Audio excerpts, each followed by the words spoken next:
What's up, guys, and welcome to a new Zero Reviews. Today we will be checking out none other than the Shfiguarts Super Saiyan God Super Saiyan Vegeta, or Super Saiyan Blue for short, as seen in the Dragon Ball Super Broly movie. So let's get right into it. So quick disclaimer about this guy before I move on. I actually did already purchase the head and the red hair here, the Super Saiyan God hair piece, because I did need a Super Saiyan God piece and I just didn't want to pay full price for the figure. But now that I have the figure itself, I will be selling a spare Super Saiyan God and Super Saiyan Blue head that I have. So if you guys want it or you're in the shop looking around for it and you need to purchase some, please feel free to comment down below and I'll go ahead and we can get in contact. If not, I'm probably just going to list it on my Mercari page. But with that being said, let's take a look at the figure itself. So taking a look at the front of the box, you know, the typical SH Figuarts packaging. You have the little panel here showing off some pictures of the figure. And on the left, we have the clear piece here that you can see the actual figure itself, showing off a few of the accessories it comes with. Then you have all the stickers, you know, to prove the authentication of this figure, that it's a genuine Tamashii product, as well as a little sign there showing off the movie this was shown in, which is that Dragon Ball Super Broly Movie. On the side here, just some more pictures of Vegeta. On the back, we have the typical collage showing off all the figure's accessories as well as all the various poses you can put him in. Super excited to check that out. On the side here, just a carry-on of that clear panel. Same thing on the top. And then on the bottom, just one more picture showing off Super Saiyan, God Super Saiyan Vegeta. That is such a mouthful. But now, with that being said, let's bust him out of the packaging. Alrighty, so taking this guy out of the clamshell for the first time. This is a brand new figure. You guys are going to see my raw initial reaction to it all. Wow, he looks fantastic. And immediately upon picking him up, he's a super nice figure. Those joints feel real smooth and sturdy. I don't feel any loose. Like shaking him, there's no loose joints whatsoever. So that's a great sign to see with a figure. Removing this plastic here. Looks great. Man, I really do love Vegeta in this Saiyan armor, as opposed to his typical Saiyan armor with the lighter blue. But this navy blue has really grown on me. It looks super nice. So we'll take a closer look at that afterwards, but let's take a look at the accessories. So starting off with the first accessory here, we have Vegeta and his Super Saiyan God transformation. This is a great alternate headpiece that I'm really happy they threw on, because SH Figuarts could have been like how they typically are and just made it a separate thing you'd have to purchase, like a separate figure entirely. So I'm very happy that they threw it in there. One thing I do notice immediately off the bat is it seems like you can, okay. I thought you weren't able to remove that face piece. It looks really stuck in there. But yes, you can remove the headpiece, or the face piece rather. However, this faceplate doesn't come with any alternatives. There's no other faceplates for this transformation, so you're going to kind of just have to leave him there with the smirk, which I'm okay with because I really like the look of that face. But there it is. And then for comparison, here it is with the Super Saiyan God Goku. As you can see off the bat, this one is a much more vibrant and saturated red, as to where the Goku is much more faded out. However, they still look good together because they have that same nice metallic glossy finish. Moving on, we have the two other faceplates for that Super Saiyan Blue or Super Saiyan God Super Saiyan Vegeta. The first one being this really nice screaming face, and then the second one being this grunting face. Onto the hand accessories, you have the typical hands that most SH Figuarts come with, such as these grabbing hands right here. They could also play as Ki Blast hands.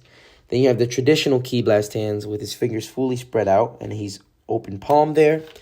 Then you have these two, I guess, martial art hands with two of those fingers up. And then one of the most iconic things for Vegeta that I'm very glad they included, the thumbs up. Because everyone knows that's Vegeta's iconic pose right before he gets killed or beaten or whatever it may be. He always throws up that thumbs up. And then last but not least, we have this really nice cross-armed effect that comes with pretty much almost every Vegeta figure, because, you know, that's another very iconic pose of him. In fact, it's the pose they chose to put on the box here, where his arms are crossed. So now, having gone through all the accessories, here is the figure itself. It looks fantastic. Again, I love that navy blue Saiyan armor with those gray highlights there. So as you can see there, the armor is gray here with some white accents throughout. On the back, it looks great too. You can see it's gray here with the white outline and then the typical, I guess, kind of gold on the back here as well as on the shoulders. As for the Saiyan boots, I mean, they're just the typical, Saiyan armor boots. Same thing for the gloves. And then that faceplate that I didn't show with the rest is just him with a stern-looking face. Absolutely fantastic. I really love that.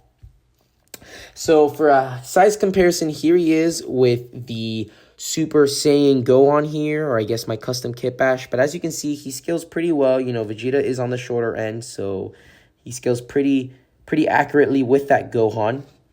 As for this articulation on this guy, as expected, phenomenal premium articulation. You have, starting off from the head down, you have that ball joint on the head, which you can also obviously remove and pop off to swap with this Super Saiyan God hair piece here. Then at the neck, you have a bit of a swivel actually at the neck peg. I don't really think you're going to utilize it that much considering that the head is doing most of the movement there. Then at the shoulder, you got that ball joint, and you can also pop out right here where the bicep meets the shoulder. You can pop that out to put on this crossed arm effect, which we'll do later on. Then double joint at the elbow, as well as the ball joint at the wrist, which obviously you can pop off as well to swap out for the various hand accessories. And the torso, you have a pretty good crunch. It crunches about that much, and I like that it doesn't crunch too much, that it reveals the back. I'm not a big fan of when there's big gaps revealed, so really like that. And then looking up, can't really say the same. There is a gap. Now, obviously, if you keep him pushed down and look up, that's as much as you're going to get. If you pop the ball joint up a little bit and then look up, still not even going to get that much. So, not the biggest fan of that gap right there, but still, moving forward is all right. And then looking back, obviously, you're going to get that gap there in the mid-torso. As for the waist, ball joint as well. Then you have that really nice, intricate, like butterfly joint introduced with that first 2.0 Super Saiyan Trunks. But there it is there on the waist and the hips. Then for the knees, double jointed. Again, I really like how SH Figuarts does these Saiyan armor, like I guess jumpsuit knees. I think that they're very seamless, and I think they look nice, especially when they're like that. They don't make it too obvious, especially on the back as well, though you don't have any ugly gaps for the joints, so definite plus there. Then you have the ball joint there at the ankle, as well as a little hinge there at the toe. Trying on some of the accessories, it looks absolutely fantastic. I love this hair. I really cannot get over it. I just love it. I think it looks great on this figure. I love the vibrant red. It really pops. And then if you wanted to put him with the Super Saiyan God Goku, they look great together. Highly recommend picking up this Goku if you have this Vegeta. So there he is. So I just wanted to showcase to you guys how you're going to pop off these arms to then put on this crossed arm effect piece. But as you can see on the arm there, it has a little R and then an R on the associated assigned arm. So you know that you're putting it on the right place if you want to put it back on. But you are going to have to use a little bit of force to take these off. Don't be too worried. The peg is pretty sturdy. But there it is. And then you just go here. You pop this one in, the right arm first. Make sure it's nice and seamless. And there you go. Look at that. Looks absolutely seamless.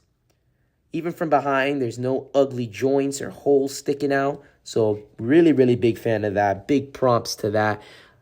And it just fits super well. And I think that since this is a darker blue, it really hides that seam a lot better than the brighter blue Vegetas. But still, nonetheless, it looks absolutely fantastic. So for my final thoughts on this figure, I'm going to give him a solid 8 out of 10. The only reason I will be deducting 2 points will be for number 1, I wish that they added maybe one more faceplate, because this is our only Super Saiyan God Vegeta head that we've ever gotten. And I also deduct a point for that gap there when you move him up. Now, obviously, it's not too visible because you have him with the crossed arm piece, but that gap right there in the middle torso, I'm not the biggest fan of. So maybe when SH Figuarts finally decides to release a 3.0 Saiyan armor, they may solve that or add some more range of articulation to the torso without having to show off a giant gap. But with that being said, I highly recommend picking up this figure, especially if you want to expand your collection and have a great looking Vegeta. Thank you guys for watching, and peace.